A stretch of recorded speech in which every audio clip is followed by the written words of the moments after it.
Well, today I'm going to do something different. Hi, dog. Oh, of course, my little puppy.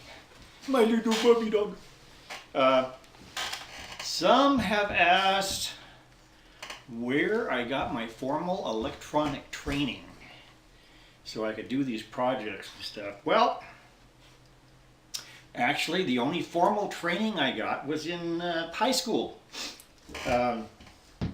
I was in electronics class from actually 9th grade to 11th grade, and it was, a lot of theory and all that, but also we did have, a lot of lab classes and stuff where we had to put our own radios and stuff together. So I did that, and I actually got straight A's every year. So, dog, stop. Oh, jeez. You just won't leave me alone.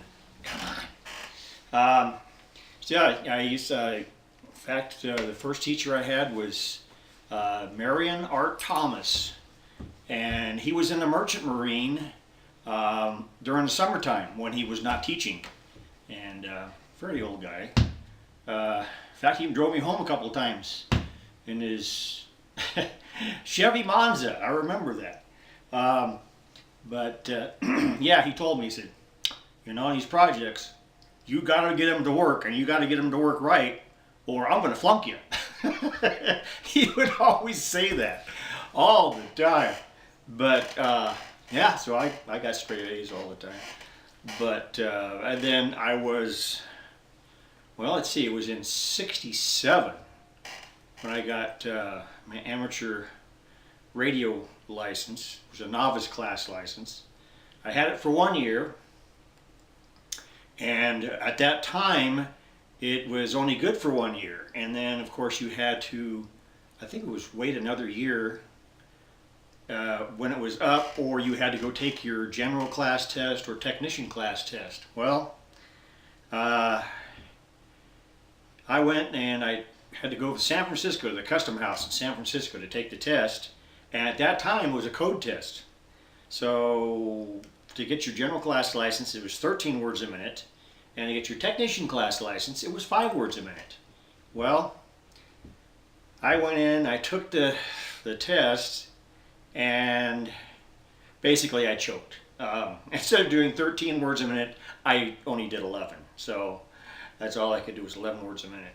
Of course, totally different place, totally different atmosphere. So even though before at home I'd been doing about 15 or 16 words a minute, I got there, I pretty much choked. So about the only thing I could do then was to apply for my technician class license and take that test. So I ended up taking a technician class test. I flunked it. So I said, forget it. So I never went back to that. And then, I don't know, I guess it was like 2 years later, back in 71 or 72, I guess it was. That's when I figured, oh well, I'll try to get my novice license again. It's been a couple of years. So I did. I got my novice class license again. And actually I've had 2 different call letters. The first one I had was WN6YJK. And then when I got my licenses second time, it was WN6ITE. So I have had 2 different licenses. And in fact, even after that one, I still didn't even go and even bother to take any tests or anything after that. So I've never really gotten back into amateur radio at all after that. Just basically listening on the radio and repairing old radios. That's all I've done. And as far as formal training on restoring guns and stuff, I don't have any formal training at all. I've got no formal training at all. I started restoring guns back in the 70s. I bought my first gun in 1970. It was a Ruger Mark I target pistol I bought. But I never bought any old guns until like about a year later. I think it was back in 70. Yeah, it was 70.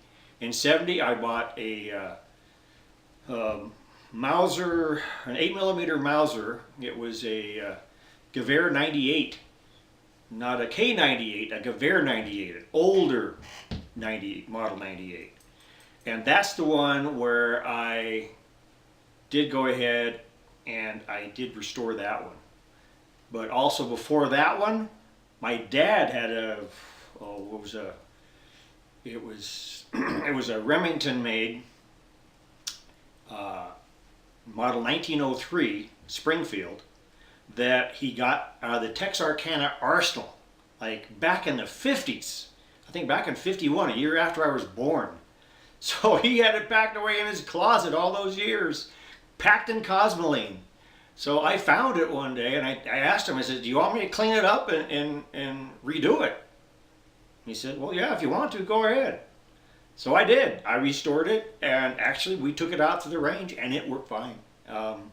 Had no trouble at all. And I ended up, after my dad passed away, I actually gave it to my younger brother. He wanted something of my dad's. I said, all right, you can have that one, since I had already bought my uncle's 30-06 he had, that when he was in the, he was in a veteran of Foreign Wars rifle team where he used to go ahead and shoot. But yeah, I've had no formal training in rebuilding any of that stuff. All that has been by reading books and just doing it myself, pretty much like I do everything else.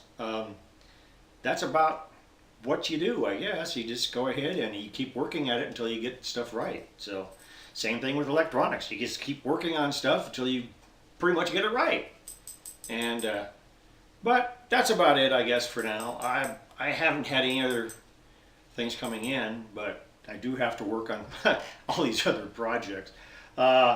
But that's going to be it for now. I just wanted to do something like that for some background on me rather than my work background.